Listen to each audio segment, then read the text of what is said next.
20-year-old times. So we are in the middle of 20 things I wish I knew at 20. I'm Pastor Jeff. This is Jonah, KJ52. And this topic is about failures. We're all going to have failures. And so I want to hear, what was one of your big failures? Well, I think the thing we have to do is redefine what failures mean. Okay. I think the problem is that we always look at failures as point A to point B. And yet, I think the reality is it's point A to point B, point C, point D. So that failure is, if nothing less, something to grow from if you choose to.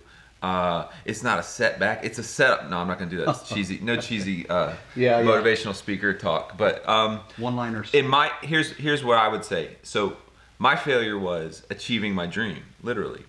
So I got my record deal. I left youth ministry. I left working at the church. I was living out of a minivan on the road with my wife. The life. I was living my dream. Got my record deal. I had a record in stores. I was doing everything I had prayed for. And then within 3 months of my record coming out, I got a letter from the label saying, "We're dropping you." So not only did I get dropped by my label, so I achieved my dream and then it was crumbled that fast. I did not know how to budget my finances correctly. So because of that, I went about 10 grand in debt in unpaid taxes, not realizing like you got to put aside money for taxes. Yeah. On top of that, because of everything nosediving with my career, the shows dropped off, you name it. I ended up getting evicted from my apartment, getting an eviction notice. Dang. While I was on the road. I got my car repossessed in the middle of the night.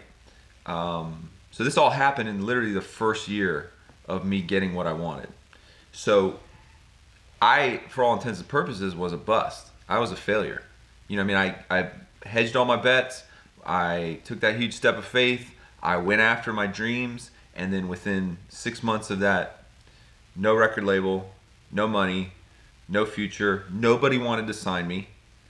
And I was for lack of a better term, I was a failure at 26 years old.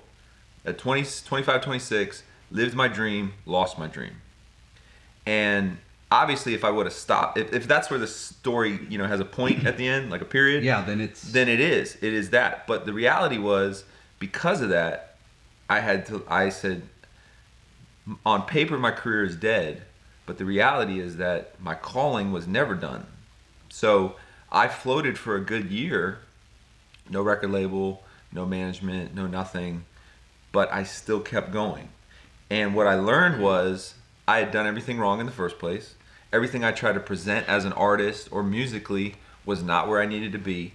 And had I not failed so badly, I wouldn't have realized how to reinvent myself for my next album. You would have just kept going. I wouldn't have had 2 years of living by faith to, I'm talking times getting to a show and the show is canceled. Nobody told me. I'm talking things like playing a show for $500 and the guy saying, "You did such a great job, we're gonna double that." You know what I mean? Like just step by step. And then even the shows I was playing, I was like in skate parks doing like outreach for like a bunch of skate kids that wanted to literally beat me up. You know what I mean? Like you're talking some of the worst situations, yet out of that became the ability to rock any crowd, the ability to trust God, the ability to now realize like, maybe I don't know everything. Yeah. I was so intent on presenting what I thought was the idea versus my second record. I said, I'm going to find out what they want.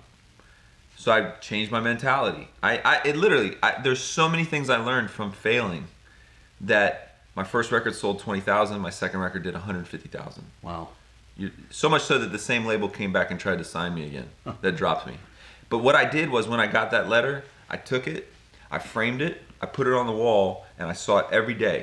Every day I stared at that letter that said, "We're not renewing your contract." That was my motivation to go, I'm going to show you and myself and everyone else that God's not done with me. Right. Which, that's hard to see in your 20s because you have no frame of reference. You have no life experience. No history to say, he's come through there. And I'm speaking in like, who's going to relate to me getting a record deal? No. But I'm saying, you might have you might be in a failed relationship. You might have got married and divorced. You might have been where I was financially. You might have dropped out of college. There's a million things that make us feel like we're failures. And the reality is, it's what you do with that. So what I'm hearing you say is a lot has to do with your perception and how you. It's not about the failure. It's how you handle what happens afterwards. How you look at it. Are you going to trust and push through, or are you going to allow it to be that period, that end point? And I think a lot of times I said, why, God? Why did you bring me to this point only to allow me to fall? Yeah. And the reality was, God was like, I have a plan through every bit of this. Mm-hmm. That all things do work together. All things can work together for the good for those that trust in Him. That's something that I would have to just hang on to. And I can tell you that it's been a constant career of failures. Mm-hmm. It's a constant dealing with failure. There's never not a time right where you're not going to face that. There's going to be those moments. But I can even say, this is not in my 20s, but over 3 years ago, when I was dropped by my label, again, had no where I was going. I had 2 major organizations default on paying me almost $50,000. I was contemplating quitting. And out of that, I picked up the spray cans again. Out of that, I found a passion for public schools. Out of that, I probably made better music because I came from a place of desperation. Had I not gone through that, or still go through it, I can't say I'd be where I am right now. Yeah. You know, but again, hindsight's 20/20. It's easy. Yeah, to I mean, say you that. hear those stories about Abraham Lincoln, Yes. right, where he lost so many different elections that he went through. George W. Bush, I was watching a show, his first time to try to get in office, he failed. But those people that take that failure and feed from it and go forward, it's never good to give up, right? I mean, you never get a good outcome when you say that I'm just going to stop here on this failure. Right. If you move forward in faith and determination, God can do some great things through it. And I don't know if this sounds vulgar or not, but someone says when you're going through hell, keep going. Yeah. It's the only way you're going to get through But it. why stop there? Why stop? Why stop? Right. That's awesome.